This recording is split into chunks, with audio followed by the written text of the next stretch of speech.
देश के शिक्षा मंत्री धर्मेंद्र प्रधान के इस्तीफे के साथ ही सारे सवालों पर विराम लग गया। लेकिन बड़ा सवाल यह है कि पिछले 30-35 दिनों में जो कुछ जंतर मंतर पर हुआ, उसने क्या सिखाया, क्या दिखाया।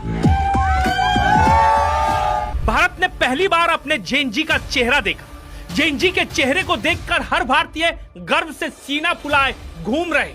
उन्हें पूरा भरोसा हो गया है कि यही जेएनजी एक दिन भारत की तस्वीर बदलेंगे। लेकिन कैसे? भद्दी भद्दी गालियां देकर या फिर सड़कों पर तमाशा करके। मोदी जी जी माने गांडू। अगले 3 मिनट में हम आपको दिखाने जा रहे हैं जंतर मंतर की वो तस्वीरें जिसे देखकर आप ये सोचने पर मजबूर हो जाएंगे, क्या ये जेएनजी ही हमारे भारत के भविष्य हैं?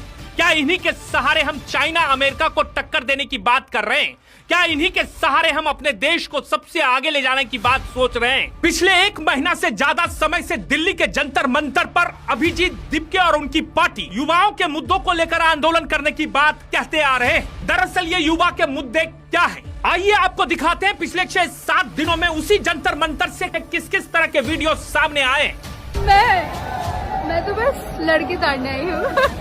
नीट क्या है, एनटीए क्या है नहीं मालूम, लेकिन शिक्षा में क्रांति लाने की बात करने वाले ये युवा कौन है? कमर मटकाते, कमर लचकाते, इन युवाओं के कमर मटकाने और लचकाने से क्या भारत की शिक्षा व्यवस्था में परिवर्तन आ जाएगा? मोदी, अगर तूने रिजाइन नहीं कराना। एक सवाल पूछ सकता हूँ? आप सिग्नल वायरल कर दो। इस देश के कई राज्यों में 3 साल में ग्रेजुएशन डिग्री जो मिलनी चाहिए वो 5 साल बाद मिलती है। लेकिन क्या वो बड़ी समस्या नहीं है? इसी देश के भीतर सरकारी स्कूलों में पढ़ने वाले बच्चों की पढ़ाई 10वीं तक जाते जाते छूट जाती है। क्या वो देश का बड़ा मुद्दा नहीं है? अब सवाल यह है कि युवाओं की बात करने वाली कॉकरोच जनता पार्टी के ये नेता युवाओं के लिए किस विश्वविद्यालय में लड़ाई लड़ रहे थे? किस छात्र संघ के चुनाव से निकले हुए ये युवा नेता हैं?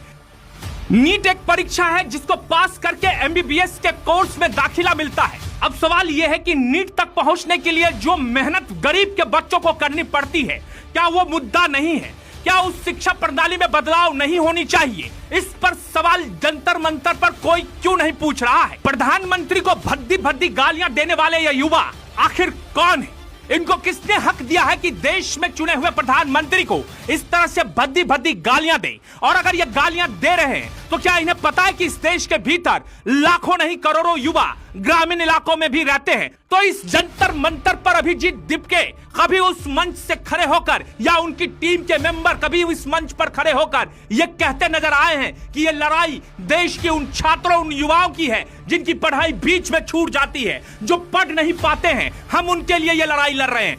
बात नीट की परीक्षा तक सीमित रहकर क्यों रह गई है? जब युवा की बात हो रही है तो युवाओं की बात युवाओं के मुद्दे पर क्यों नहीं हो रही है? ये सवाल हम नहीं पूछ रहे हैं, ये सवाल आज की तारीख में गांव में रहने वाले लोग पूछ रहे हैं।